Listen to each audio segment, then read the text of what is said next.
So it is now my pleasure and honor to introduce the valedictorian for the 2019 graduating class. I knew that would happen. In reviewing this student's academic record through his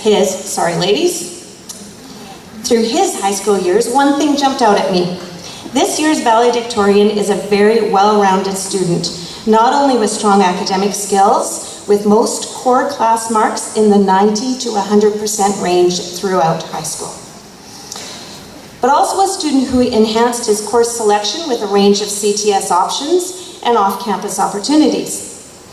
He also dedicated his spare time to giving back to our school and the community in a variety of ways. This year, our valedictorian was a valuable mentor for younger students in our school. He is currently a board member for the Blue Heron Support Services and was one of the supporting athletes for the Unified Games. He loves to stay active, acquiring his black belt in karate and playing junior lacrosse. As an accomplished basketball and lacrosse ref, he exudes confidence and professionalism while on the court. He is active in his church and teaches Bible study classes for preschool students. Despite having a full schedule each semester, he also participated in the portrait photography class and the natural sciences camp this fall. Teachers shared with me that our valedictorian was never complacent to just submit an assignment and move on. He always took the time to do his best work and sought feedback to understand how he could improve. Remember, those marks were in the 90 to 100% range. Never complaining about his mark, but rather asking questions to learn what he could do differently to improve. Most often, the criteria for choosing the class valedictorian is based on academic performance, so it needs to be highlighted that this student achieved 100% on the Chemistry 30 diploma this year. Yeah, take that in. To say that Mrs. Vonderchuk was beaming is an understatement. This student is also very strong in math, scoring 98% on the Math 30-1 diploma. Yep. And completing Math 31 with a 99%. Come on, Mrs. Shafrick. Chemistry wasn't the only course where he achieved 100%. He also accomplished this feat in drama this year, where he had the lead role in the fall musical production of In the Heights. His vocal talent and stage presence were pivotal for the success of this production.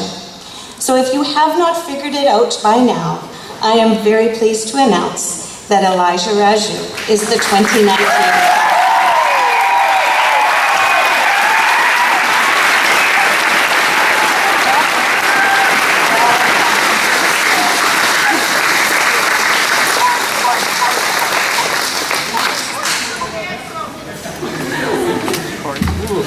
All right, wow.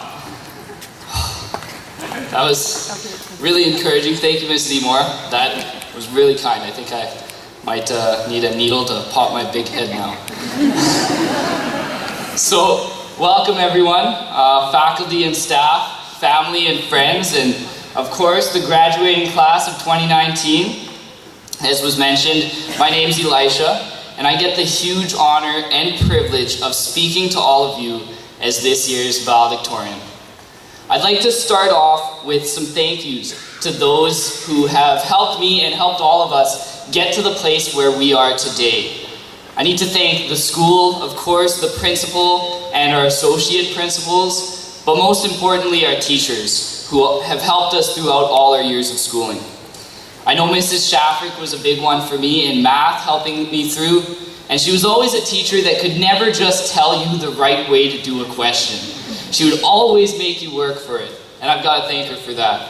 Mr. Montgomery, I've got to thank for helping me throughout my physics, and I've got to say I love your many stories. Of course, I'm sure all of us here have heard his stories multiple times over, but they're still great.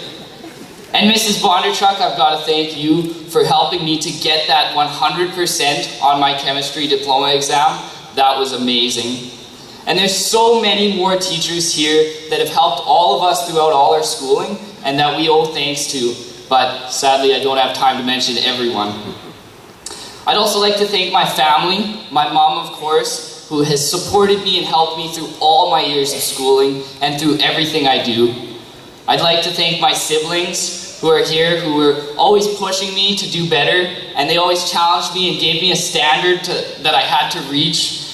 And I'd like to thank my father, who I'm sure everyone knows by now has been manipulating my marks since elementary school to get me here. No, but actually my father is the wisest person I know, and he is my biggest role model. And in fact, most of the ideas that I have in this speech, I have learned over the years from him. I'd also like to thank my friends and all of you in the graduating class. Those of you in this class who always challenged me and pushed me to truly understand the concept by forcing me to explain it multiple times and getting me to help you anytime an assignment comes. Those are the real people that are the reason why I'm here.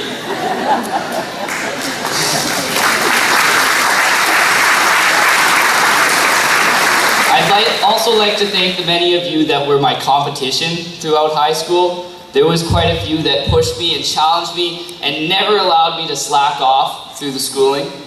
And also those of you who were always good for a laugh. I know I'll never forget when Dylan Scheffler asked for Mrs. Shaffrick's phone number. Most importantly, I would like to thank my savior, Google. I'm sure Mr. Tyrrell can agree with that one, and I'm sure you all know that's the first thing I went to when I heard I had to do this speech. No, but actually I do need to thank my Savior God, who is the whole reason why I'm here today. God's the source of my hope, and He's the source of my motivation in everything I do. He's also blessed me immensely throughout my years and throughout all my schooling. Now, these high school years have flown by, and we've all grown immensely throughout them. I remember coming in grade 10, and it was a very exciting year, but at the same time, a little bit scary. I was one of the students who came in from Nearlandia, and like most of us that came from Nearlandia, I was pretty nervous about what this new school would be like. But in that year, I was amazed at how welcoming and inclusive the students of this class could be. I met some really kind and genuine people in my first year of high school. Of course, it may have helped that anyone who became friends with me ended up getting the benefit of having free lunch once a week, thanks to my mom. And then we made it into grade 11. That kind of nasty middle year where you're no longer excited about the new things of high school, but at the same time, you don't feel close enough to the finish to be excited about graduation. But we still made it through. And then there's grade 12, our final year.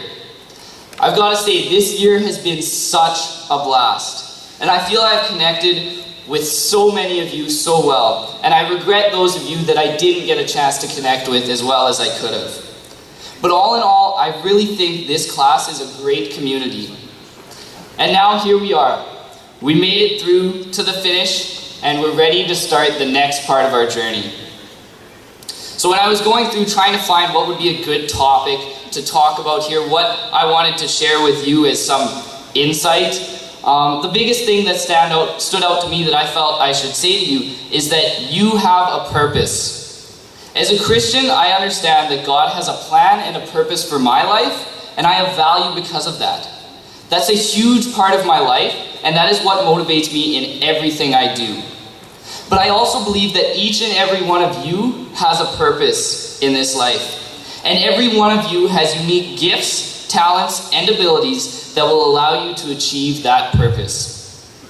Each one of you is unique and valuable, and you have an important part to play in the grand story. Now, Mrs. Raymond, I never thought I would actually use Shakespeare any time in my life, but here I am quoting Shakespeare. He said, "All the world's a stage, and all of us are merely players."